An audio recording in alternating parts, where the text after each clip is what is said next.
오늘도 야단만개를 찾아주신 분들께 감사드립니다. 구독과 좋아요, 알림 설정 꾹 부탁드려요. 그럼 재미난 야담을 이제부터 시작하겠습니다.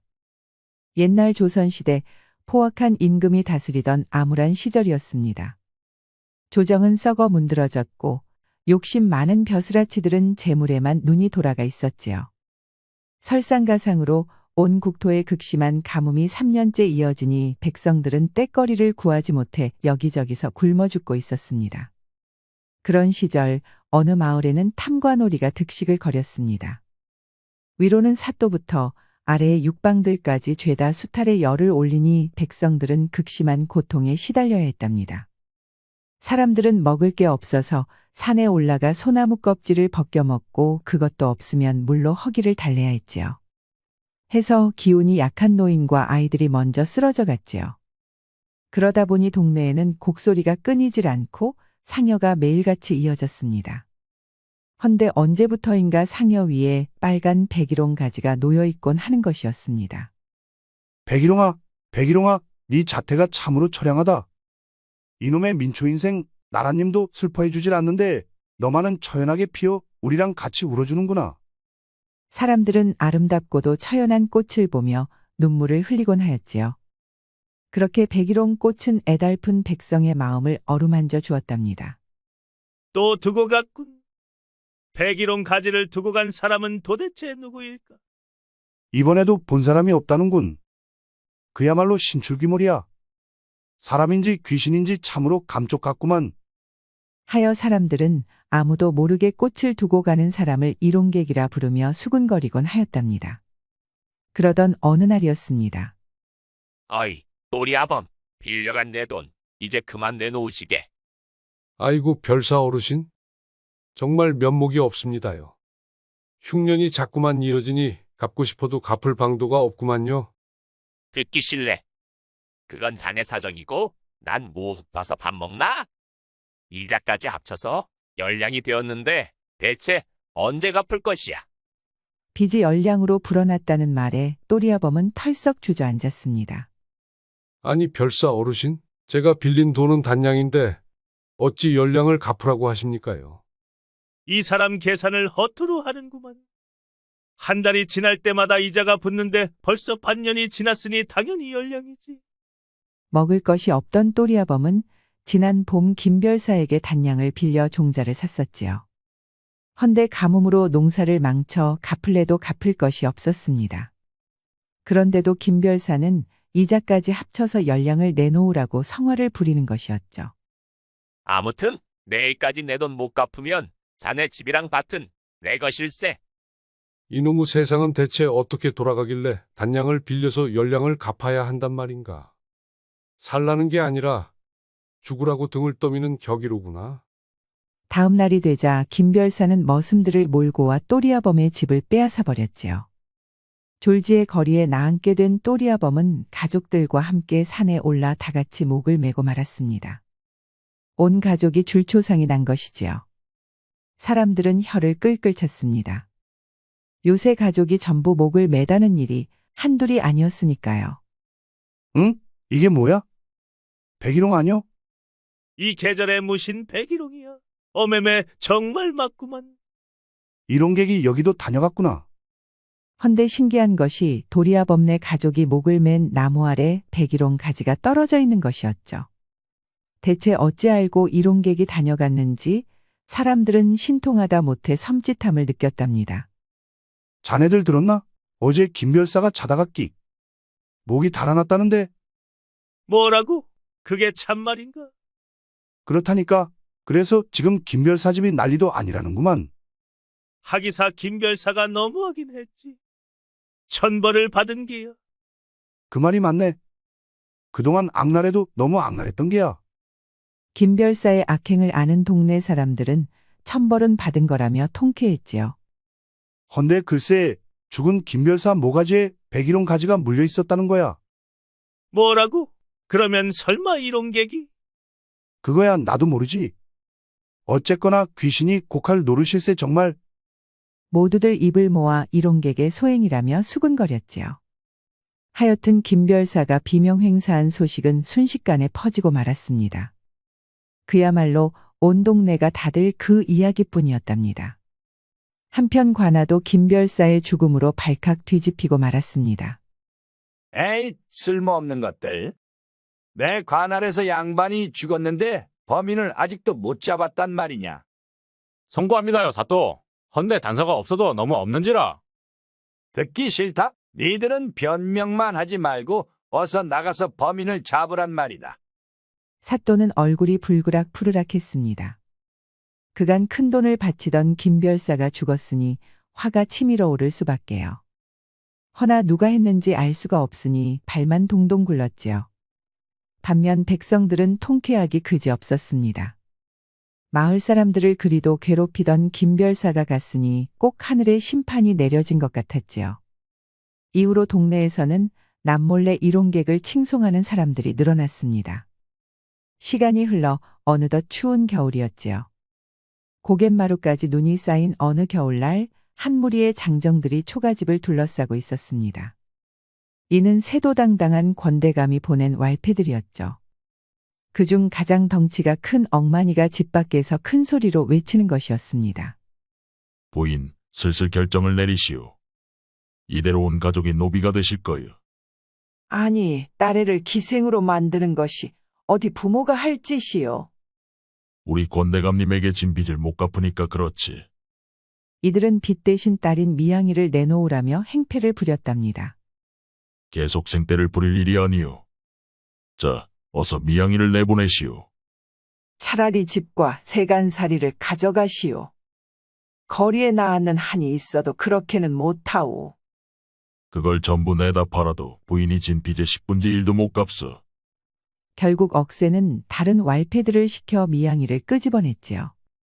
미양 어머니는 안 된다며 울부짖었지만 여인네의 몸으로 장정들을 어찌 당해내겠습니까? 안 된다 이놈들아.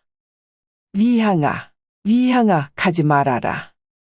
미양 어머니는 눈밭에 주저앉아 통곡을 했습니다. 한참을 울던 미양 어머니는 갑자기 벌떡 일어났지요. 자식까지 뺏긴 어미가 더 살아서 무엇하리. 미양아, 저승에서 다시 보자꾸나. 미양 어머니는 부엌에서 활활 타는 숯을 가져와 방바닥에 놓았습니다. 허름한 초가집은 순식간에 타올랐지요. 미양 어머니는 불 속에 그대로 몸을 던졌답니다. 어머니, 대체 어쩌자고 그러셨어요? 어머니, 저는 어찌 살라고 그렇게 가신대요? 시끄럽다. 그러길래 진작에 빚을 갚을 것이지. 미양이는 몸부림치며 울었지만 왈패들은 가차없었지요. 그렇게 미양이는 권대감댁에 끌려갔습니다. 원망하려거든 네 출중한 미색을 탓하거라. 이놈의 세상은 예쁜 것을 가만두지 않는 법이다. 비록 행색은 허름했지만 미양이는 천하절색이었지요. 하얗고 오밀조밀한 얼굴은 달덩이처럼 고왔습니다. 거기다 호리호리한 몸은 버들가지처럼 하늘거렸답니다. 권대감이 탐내는 게 다 이유가 있었지요. 자, 어서 가자. 대감께서 기다리신다. 왈패들은 지체 없이 미양이를 가마에 태웠습니다. 이 피도 눈물도 없는 것들은 미양이가 울다 기절해도 아랑곳하지 않았습니다. 그렇게 가마가 눈 덮인 벌판을 지날 때였지요. 갑자기 가마가 기우뚱 하더니 그대로 주저앉는 것이 아니겠습니까? 그 바람에 미양이는 정신을 차렸지요. 헌데 이게 뭔 일이랍니까? 바깥에서 비명소리와 고함소리, 칼 부딪히는 소리가 요란하게 들리는 것이었습니다. 무서워진 미양이는 사시나무처럼 몸을 떨었습니다. 그렇게 온갖 소리가 악다구니처럼 들리다가 갑자기 뚝 끊기고 말았지요. 다 끝났으니 나오시오. 얼마나 시간이 흘렀을까요? 묵직한 사내의 목소리가 들려오는 것이었습니다. 누구십니까? 누군지는 알거 없고 권대감댁에 끌려가기 싫으면 어서 나오시오. 미양이는 겁이 났지만 권대감에게 가는 것은 죽기보다 싫었습니다. 하여 얼른 나왔지요. 그러자 웬 복면 사내가 피칠갑을 하고 서 있는 게 아니겠습니까? 아마도 사내 혼자 저 많은 왈패들을 해치운 것 같았습니다. 살려주시오. 제발 살려주시오. 걱정 마시오. 해치지 않소. 복면사내는 미양이를 말에 태웠습니다. 그리고는 널브러진 왈패들 위로 백일홍 가지 하나를 휙 던지는 것이었죠. 다음 생에는 부디 착하게 살 거라. 말은 눈발을 헤치며 질풍같이 달렸습니다. 풍경이 휙휙 지나갔지요. 미양이는 흔들거리는 말 위에서 다시 기절하고 말았습니다. 그리고 얼마나 시간이 흘렀을까. 미양이는 따뜻한 방 안에서 정신을 차렸습니다. 정신이 좀 드시오. 여긴 어딘가요? 안전한 곳이오. 일어나 보니 산속 오두막이었죠. 나무들 사이로 숨겨진 것이 바깥에선 전혀 보이지 않았답니다. 추적자가 있다 해도 찾지 못하고 돌아갈 터였습니다. 이틀을 꼬박 주무셨소. 배가 고플 테니 이걸 드시오. 사내는 산채죽을 내밀어지요.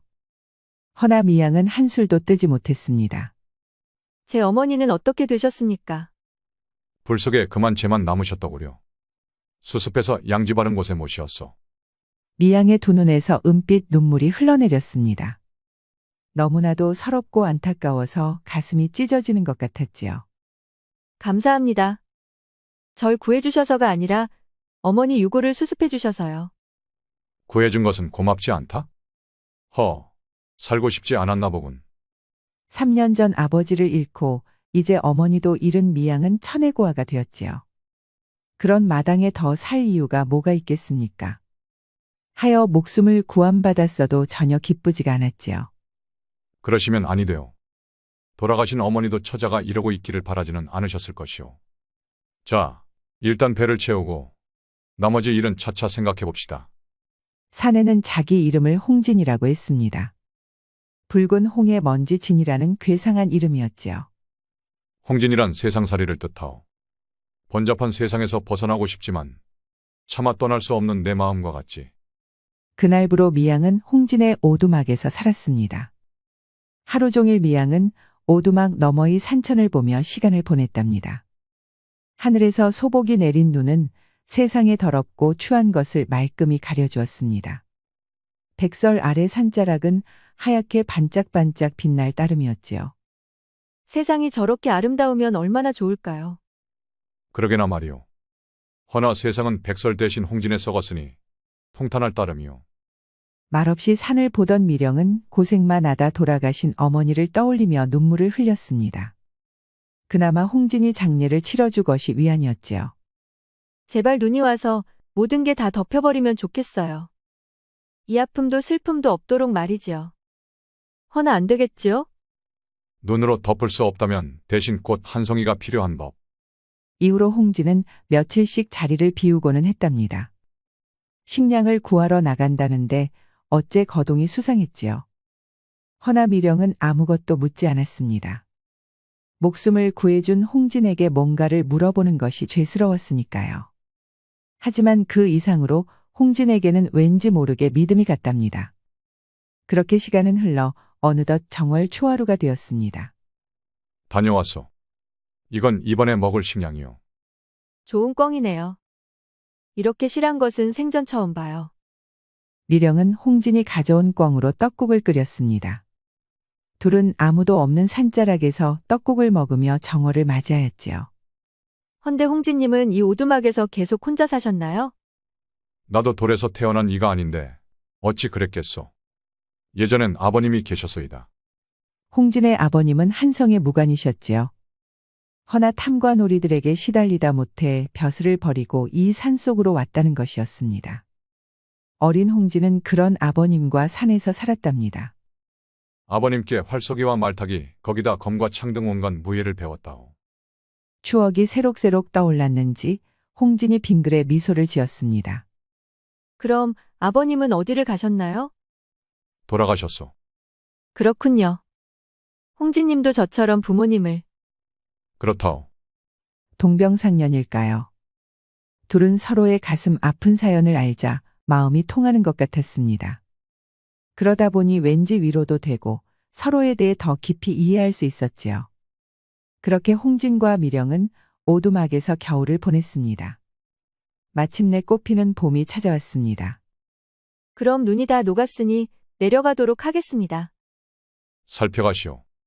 혹시 갈 곳이 없으면 언제든 날 찾아오시오. 미령은 홍진의 오두막을 뒤로 하고 산을 떠났습니다. 내심 홍진과 더 있고 싶었지만 어쩐지 폐를 끼치는 것 같아 입이 떨어지지를 않았지요. 하여 털레털레 불타버린 집으로 돌아왔습니다. 미령은 타버린 기둥 아래 주저앉아 한숨을 쉬었지요. 집은 시간이 멈춘 것처럼 그날과 똑같았습니다. 아니, 미령이 아니냐? 대체 어딜 갔다가 이제 온 거니? 어머님은 또 어디 계시고? 어머니는 작년에 이미 세상을 떠나셨어요. 아이고, 불쌍해서 일을 어쩌노. 그리 고생만 하다가 딸내미 시집 가는 것도 못 보고 가버렸네 그랴. 인기척을 느낀 옆집 아주머니가 왔다가 미령을 본 것이었지요. 아주머니는 어머니가 돌아가셨다는 말에 자기 일처럼 울어주었답니다. 그나저나 미령이 네가 떠난 이후 마을은 난리도 아니었단다. 그게 무슨 말씀이신가요? 아이고 말도 말아라. 널 못살게 굴던 권대감 기억하느냐? 아 글쎄 권대감이 하룻밤 사이에 비명 행사한 것이지 뭐냐. 뭐라고요? 권대감이 죽었다고요? 어디 그뿐이냐. 동네에서 힘께나 쓰던 양반들이 죄다 급사를 맞았단다. 귀신이 고칼 노릇이네요. 어째서 그런 걸까요? 그게 우리끼리 얘긴데 어째 칼을 맞고 죽었다는 게야. 그래서 온 마을이 초상집 분위기였다는 것입니다. 허나 그 덕분에 많은 사람들이 숨통이 트이게 됐다는 것이었죠. 그 양반들한테 빚진 사람들이 어디 좀 많아야지. 빚을 갚지 못해 모두들 노비가 될 판이었는데 일이 그렇게 되는 바람에 흐지부지 되었지 뭐냐. 그건 다행이네요. 빚 때문에 어머니를 잃은 미령이는 아주머니가 해준 말에 어쩐지 속이 후련했답니다. 누군지는 몰라도 어머니의 원수를 갚아준 기분이었으니까요. 헌데 그게 말이다. 다들 쉬쉬하고 있지만 이론객이 그런 것 같더라고. 이론객이요? 상여에 백일홍을 두고 간다는 그 괴이한 사람 맞지요? 그렇다니까. 아 글쎄 죽은 양반들 모두 가슴팍에 백일홍 가지가 놓여 있었다는 게야. 하나같이 쟁쟁한 칼잡이들을 거느린 양반들을 이론객이 혼자서 뭘 어떻게 한 거래요? 그거야 아무도 모르지. 헌데 말이다. 이후로 관아에서는 이론객을 잡겠다고 아주 눈에 불을 켜고 다닌다더라고. 사또는 포조를 풀어서 이론객을 잡겠다고 소란을 피우고 있었죠. 거기다 애먼 사람을 잡아다가 이론객에 대해 아는 것을 불라고 문초까지 하고 있었습니다. 그런다고 누가 한마디라도 할 줄 아느냐?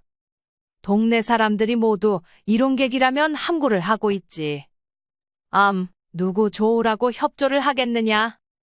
하기사 이론객이 누구인지 아는 사람도 없지만 말이다. 덕분에 마을의 악당들이 자취를 감췄다는 것이었지요.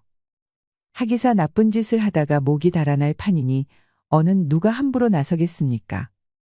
아주머니의 말에 미령이는 눈이 휘둥그레해졌답니다. 겨우내 마을이 아주 몰라보게 달라졌으니까요. 이제 너희 집을 괴롭히던 권대감도 없으니 다시 돌아와서 살아도 될 것이야. 참, 혹시 배가 고프면 날 따라오거라. 변변찮은 것은 없어도 어디 너 하나 먹을 게 없겠느냐. 아주머니의 따뜻한 말에 미령의 눈에서는 눈물이 흘러내렸습니다. 그리고는 왠지 돌아가신 어머니가 떠올랐지요. 조금만 더 오래 살아계셨더라도 이렇게 다시 살 수가 있었으니까요.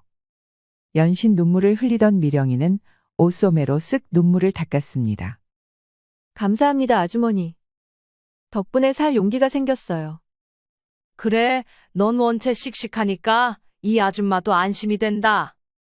그날 저녁 미령이는 아주머니 집에서 곡식을 좀 받아다가 집으로 돌아왔습니다.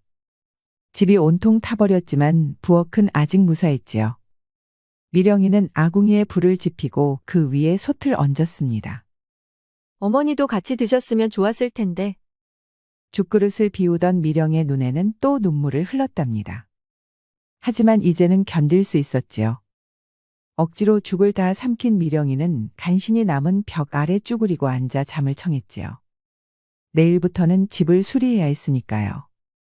헌데 그러고 있으려니 홍진이 머릿속에 아른거렸습니다. 다정했던 홍진과 함께한 시간이 자꾸만 떠올라 얼굴이 새빨개졌지요. 홍진님, 제게 힘을 주세요. 홍진을 떠올리자 그때의 따스했던 오두막도 기억이 났습니다. 정갈한 방에는 어디서 가져왔는지 백일홍 가지가 꽂혀 있었지요. 맞다, 백일홍. 미령은 기겁해서 벌떡 일어났습니다. 그러고 보니 오두막에서 백일홍을 보았던 것이 생생하게 떠오르는 것이었죠. 다정했던 홍진이 무시무시한 일용객이었을까요? 고민하던 미령은 잠 한숨 못 자고 그만 뜬 눈으로 밤을 새웠답니다. 다음 날 아침 대바람부터 포졸들이 들이닥쳤습니다. 그 뒤에는 신임 사또가 아주 쌍심지를 켜고 있었지요. 여기가 그 집이냐? 자, 어서 찾아라. 허나 사또, 여기엔 단서 비스무리한 것도 없습니다요. 없으면 끝이냐? 만들어서라도 찾으란 말이다. 사또의 성화의 포졸들은 결국 다른 집에도 뛰어들어갔답니다. 여기저기서 비명이 들리고 포졸들에게 붙잡힌 사람들이 질질 끌려 나왔지요. 사또는 일용객에 대해 아는 것을 불라며 호통을 쳤습니다. 일용객인지 일청객인지 아는 것을 다 말하지 못하겠느냐? 행여 숨기는 게 있다는 것을 들키는 날엔 아주 경을 칠 것이야. 아이고 사또, 우리 나는 바가 없습니다요. 듣기 싫다? 그 많은 양반들이 비명 행사를 당했는데 니들은 본 게 아무것도 없다는 것이냐? 사또의 호령의 포졸들은 되는 대로 육모방망이를 휘둘렀습니다. 복날 개 맞듯이 얻어맞은 동네 사람들은 여기저기서 비명을 질렀지요. 그래도 사또는 멈추지 않았습니다. 조정의 대신들이 그 일용객이라는 놈에게 단단히 화가 나셨다. 놈을 잡지 못하면 너희는 물론이고 나도 무사하지 못한단 말이다. 그렇게 사또가 악다구니를 치는 동안 미령은 조심스레 집을 빠져나왔습니다. 가슴이 두근거려 금방이라도 멈출 것 같았지요. 미령은 너무나 걱정이 되었지요. 행여 무슨 꼬투리라도 나와서 홍진을 잡으라고 하면 어쩝니까? 그런 생각이 들자 더는 견딜 수가 없었습니다. 설사 홍진이 수많은 양반을 죽인 일용객이라고 해도 무슨 일이 있어도 지키고 싶었으니까요. 홍진님이 위험할지도 몰라. 알려드려야 해. 말이야 바른 말이지 일용객이 뭘 잘못했습니까? 그간 양반들이 백성들을 얼마나 괴롭혔습니까? 돈을 내놓아라, 딸을 내놓아라, 툭하면 매질의 멍석말이. 그 고통이 이루 말할 수가 없었지요. 일용객 덕분에 마을에 간신히 숨통이 트였다 이 말이었습니다. 그리하여 미령은 포졸들의 눈을 피해 산으로 달려갔습니다. 포졸들이 일용객을 찾아 이잡듯이 뒤지고 있다는 것을 알려야만 했으니까요. 응, 어딜 급히 가느냐? 서지 못하겠느냐? 미령이 달려가는 것을 눈치챈 포졸이 그 앞을 막아섰지요. 너무나도 놀란 미령은 뭐라고 둘러댈지 머릿속이 깜깜했답니다. 왜 말이 없느냐? 그러고 보니 니녀는 분명 수색하던 집에서 뛰쳐나오지 않았느냐? 어째 수상하구나. 미령은 아무런 대답도 못했지요. 이를 수상하게 여긴 포졸은 그대로 미령을 붙잡아 관하로 끌고 가고 말았습니다. 이건 웬 계집이냐? 이녀는 우리가 수색하던 집에서 급히 도망친 년이옵니다. 아무래도 이상해서 잡아왔습니다. 호, 그 말이 사실이렸다. 당장 2년을 문초해 아는 것을 모조리 토설하도록 할 것이다. 사또가 직접 미령을 문초하였지요. 일용객에 대해 아는 것을 말하거라. 모루, 저는 아는 게 하나도 없소이다. 그렇다면 수색하던 집에서 왜 뛰쳐나왔느냐? 그리고 어딜 가려고 한 것이냐? 허나 미령은 아무런 대답도 못하였습니다. 사실 홍진에게 달려가려 했으니까요. 2년이 감히 끝까지 입을 닫아. 좋다. 주리를 틀어야 바른 말을 하겠구나. 사또의 호령에 포졸들이 주리를 틀었습니다. 미령은 다리가 떨어져 나가는 아픔의 비명을 질렀지요. 허나 끝까지 홍진에 대해서는 입을 다물었습니다. 그때는 어머니를 잃은 슬픔에 도저히 마음을 열 수 없었지만 이제는 자기의 감정이 무엇인지 알았으니까요. 비록 짧은 시간이었지만 어느새 홍진은 미령의 마음속에 훅 들어와 있었답니다. 밤이 되어도 문초는 이어졌습니다. 허나 미령은 입을 꼭 닫고 끝까지 버텼지요. 아주 독한 년이로구나. 오냐, 어디까지 견디는지 보자. 화가 치민 사또가 직접 몽둥이를 들었습니다. 미령이 말을 안 하면 아주 때려 죽이겠다는 기세였지요. 그리하여 사또가 몽둥이를 높이 들어 올렸을 때였습니다. 어디선가 백일홍 가지가 날아와 사또 손을 탁 치는 게 아니겠습니까? 아니, 웬 놈이냐? 찾아라. 어서 놈을 찾으란 말이다. 알겠습니다요, 사또. 포졸들이 일용객을 잡으러 뛰쳐나갔습니다. 저기다. 놈이 저기 간다. 저 앞에 새카만 옷을 입은 사내가 도망치고 있었지요. 포졸들은 불이 나게 쫓아갔습니다. 헌데 아무리 쫓아가도 도무지 잡을 수가 없었습니다. 그렇게 달밤에 체조를 신나게 하다 보니 어느새 산속에 들어서게 되었지요. 어디냐? 찾아라. 어두워서 안 보인다. 아, 저기다. 그렇게 포졸들이 이리 뛰고 저리 뛸 동안 관아 앞마당엔 한 사내가 나타났습니다. 홍진이었지요. 이놈이 감히 어디라고 들어오느냐? 사또가 칼을 뽑아들고 덤벼들었지만 홍진의 검이 번쩍하자 목이 달아났답니다. 홍진은 그대로 미령을 들쳐업고는 어둠 속으로 사라졌지요. 포졸들은 한참 뒤에야 돌아왔습니다. 으악, 사또나리. 사또나리가 죽었다. 대체 이게 무슨 귀신이 고깔 노릇이란 말인가? 숨이 끊어진 사또 위에는 또다시 백일홍이 올려져 있었습니다. 한편 미령을 구한 홍진은 어느 동굴 속으로 들어갔지요. 처자, 정신 차리시오. 여기는 안전하다오. 그제야 미령은 눈을 떴습니다. 눈앞에는 꿈에도 그리던 홍진이 있었지요. 홍진님, 여쭐 것이 있습니다. 물어보시오. 혹시 홍진님이 일용객인가요? 말이 없던 홍진은 고개를 끄덕였답니다. 맞소. 내가 바로 일용객이오. 홍진은 한동안 달빛 사이로 흘러가는 구름만 봤지요. 우리 아버님이 돌아가셨다는 말은 했지요. 네, 그러셨지요. 아버님은 훌륭한 무관이셨소. 허나 탐관오리들의 모함으로 그만 역적으로 몰렸다오. 그랬군요. 하여 우리 부자는 이 산에 초막을 짓고 숨어 살았다오. 헌데 간악한 추적자놈들이 얘까지 쫓아왔던 것이지. 아버님은 날 구하고 그만 돌아가시고 말았다오. 홍진의 눈에는 슬픔이 감돌았습니다. 미령도 어머니를 잃은 슬픔이 떠올라 눈물이 흘러내렸지요. 그 뒤로 나는 탐관오리들에게 복수하리라 마음먹었다오. 하여 밤마다 복면을 쓰고 놈들을 하나하나 베어넘겼소. 그렇다면 백일홍은 어째서? 우리 아버님께서 좋아하셨던 꽃이라오. 다른 꽃이 다 지고 난 뒤에도 꿋꿋이 피어있기에. 홍진은 또다시 달을 바라보았습니다. 그럼 홍진님과 권대감은 무슨 사연이 있었나요? 맞소. 권대감이야말로 아버님을 모함한 자였다오. 헌데 놈을 잡으러 가는데 그만 고초를 겪는 미령과 어머님을 보고 말았지. 그때였소. 내가 미령 처자에게 마음을 빼앗긴 것이 말이오. 홍진의 두 눈엔 눈물이 흘러내렸습니다.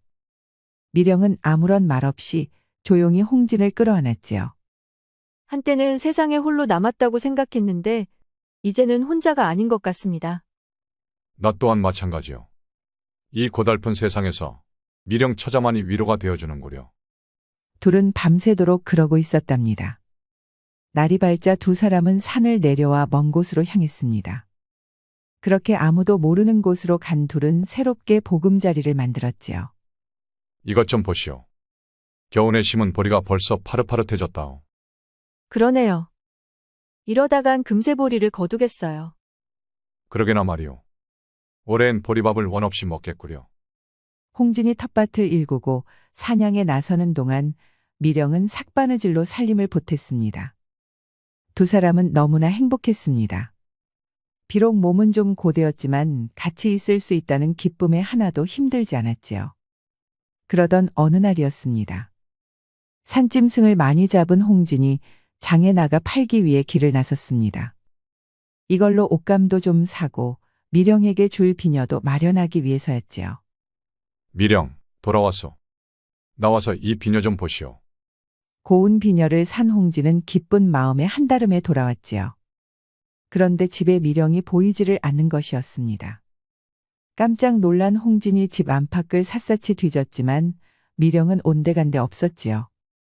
하는 수 없이 홍진은 마을로 내려가 수소문하기 시작했습니다. 헌데 이상한 소문이 들리는 것이었죠. 아니 뭐라고요? 일용객을 잡았다니 그게 무슨 말입니까? 아, 글쎄 그렇다니까. 근데 사내가 아니라 여인이라더군. 일용객이 아니라 일용녀라는 게야. 홍진은 짚히는 것이 있었습니다. 하여 서둘러 형장으로 달려갔지요. 허나 홍진이 형장에 도착했을 때 이미 처형이 끝난 다음이었지요. 에잉 쯧쯧 저리도 고운 처자가 그 무서운 짓을 저지르다니. 그나저나 이제는 탐관오리들이 더 설치게 되었구먼. 홍진은 저작거리에 걸린 미령을 보며 슬픔을 씹어삼켰습니다. 지금 통곡을 했다간 포졸들에게 붙잡힐 수도 있었으니까요. 조용히 밤까지 기다린 홍진은 야음을 틈타 미령의 시신을 수습했지요. 그리고 보금자리로 돌아와서 미령을 양지 바른 곳에 묻어주었답니다. 며칠 뒤 보름달이 뜨는 밤이었습니다. 술과 계집질에 여념이 없는 사또가 잠시 소피를 보러 나왔을 때였습니다. 사또는 눈앞에 떨어진 백일홍 가지를 보고 대경실색을 했지요. 아니 이게 뭐야? 백일홍 가지가 아닌가? 일용객은 분명 죽었을 텐데. 그게 사또의 유언이었습니다. 홍진의 검이 번쩍 하자 사또의 목은 방중에 나뒹굴었지요. 백일홍 가지를 던진 홍진은 아무도 모르게 관아를 빠져나왔습니다. 그리고는 달을 보며 눈물을 흘렸지요. 미령, 원수는 갚았소. 부디 좋은 곳으로 가시오. 가서 이번엔 다시는 돌아오지 말구려. 홍진은 미령의 무덤가에서 밤새 흐느껴 울었답니다. 그렇게 일용객이 다시 활동을 시작했습니다. 이제 일용객은 고을 하나에 머무르지 않았지요. 사또를 시작으로 동해 번쩍 서해 번쩍하며 탐관오리의 목을 베었습니다. 심지어 한양의 권세 높은 대감조차 일용객의 칼을 피할 순 없었지요. 어느덧 일용객은 조선 팔도에서 이름 높은 협객으로 칭송받았답니다. 허나 홍진은 조금도 기쁘지 않았지요. 시간이 흘러도 미령에 대한 그리움은 깊어만 갔으니까요. 그렇게 홍진은 중년을 지나 노년을 맞이했습니다. 나이가 들어도 홍진의 칼은 조금도 무뎌지지 않았지요. 노인이 된 홍진은 묵묵히 탐관오리들을 심판할 뿐이었답니다. 하루는 홍진이 나루터를 건널 때였지요. 웬 악당들이 처녀를 잡아다 배에 태우는 것이 아니겠습니까? 빛 대신 처녀를 잡아가는 아주 천인공노할 놈들이었지요. 홍진은 말없이 악당들에게 다가갔습니다. 웬 놈이냐? 겁도 없이 우리 일에 끼어들려고 하느냐? 두목이 고함을 쳤지만 홍진은 눈 하나 깜짝하지 않았습니다. 그도 그럴 것이 처녀가 죽은 미령과 너무나도 닮아 있었으니까요. 마치 미령이 살아 돌아온 것 같았지요. 그러자 오랫동안 멈춰있던 홍진의 심장이 다시 한번 두근거리기 시작했습니다. 왜 말이 없느냐? 겁먹은 거라면 맞아 죽기 전에 어서 비키거라. 처녀를 놓아주고 조용히 갈 길 가거라. 뭐라고? 이런 시건방진 노인네를 보았나? 얘들아, 이놈을 잘근잘근 밟아서 물고기밥으로 던져버려라. 악당들이 한꺼번에 홍진에게 덤벼들었지요. 허나 홍진은 칼조차 뽑지 않았습니다. 주먹을 들어 번개같이 급소를 치니 놈들은 비명도 못 지르고 쓰러져 버렸지요. 기겁한 두목이 달려들었지만 어느새 북나라가 강에 빠져버렸지 뭡니까. 그 꼴을 본 나머지 악당들은 걸음아 나 살려라 달아나 버렸답니다. 다친 곳은 없소이까? 없습니다. 구해주셔서 정말 감사합니다. 그만하길 다행이오. 그럼 몸조심하시오. 홍진은 나룻배에 올랐습니다. 헌데 처녀가 같이 배에 타는 것이 아니겠습니까? 날 따라오는 게요. 저는 갈 곳이 없습니다. 가족들은, 부모님은 어디 계시오? 부모님은 이미 돌아가셨습니다. 빚쟁이들에게 시달리다 그만 두 분이 함께 목을 메었지요. 그 말에 홍진은 더 이상 처녀를 나몰라라 할 수가 없었지요. 그리하여 홍진은 처녀를 데리고 오두막으로 돌아왔답니다. 여기에 얼마든지 머물러도 좋소. 허나 떠나고 싶다면 언제든 떠나시구려. 아닙니다. 은희님과 평생 함께 있고 싶습니다. 깜짝 놀란 홍진이 처녀를 바라보았지요. 어째 처녀의 눈빛이 너무나도 뜨거웠습니다. 마치 사랑에 빠진 그런 눈동자였지요. 저는 예령이라 하옵니다. 부모님이 남겨주신 유일한 것이 바로 제 이름이지요. 예령이라 좋은 이름이요. 어째 죽은 미령이 다시금 떠오르는 것이었습니다. 하여 홍진의 눈도 점점 눈시울이 붉어졌지요. 아무리 봐도 예령은 죽은 미령과 너무나도 닮았습니다. 어째 미령이 환생한 것은 아닌가 하는 생각까지 들었답니다. 더 참지 못한 홍진은 예령을 끌어안았습니다. 예령도 피하지 않고 홍진을 꼭 안았지요. 둘은 마치 오랫동안 헤어졌던 연인처럼 다정하게 서로를 품에 안았답니다. 은희님, 처음 본 순간부터 저는 은희님이 제 사랑인 것을 알았습니다. 아니요. 예령은 아직 젊으니 나보다 젊은 사람을 만나 행복해지는 것이 좋겠어. 아닙니다. 이제 제 마음에는 홍진님 뿐입니다. 만약 홍진님이 절 버리신다면 저는 죽고 말 것이에요. 예령의 단호한 태도에 홍진도 더는 말릴 수 없었지요. 그리하여 두 사람은 함께 오두막에서 살게 되었답니다. 이것 좀 보세요. 올 봄에도 꽃이 흐드러지게 피었습니다. 그렇구려. 이렇게 바라보니 마치 극락과도 같소. 저도 그렇습니다. 비록 한쪽은 희고 다른 한쪽은 검은 젊은 처녀와 노인인 부부였지만 사이는 너무나도 좋았습니다. 그렇게 둘은 어느 부부보다도 사랑하며 행복하게 살았지요. 옛말에 천정배필이란 말이 있습니다. 하늘이 정해준 인연이란 말이지요. 위 이야기의 홍진과 예령처럼 다시 태어나도 만나고 마는 그런 인연이 바로 천정배필이 아닐까 싶습니다. 우리 영상을 시청하신 모든 분들께 행복이 가득하길 기원하겠습니다. 구독과 좋아요, 알림 설정 부탁드려요. 이후에도 재미난 이야기가 많이 준비되어 있으니 다른 영상도 꼭 보러 와주세요. 주세요.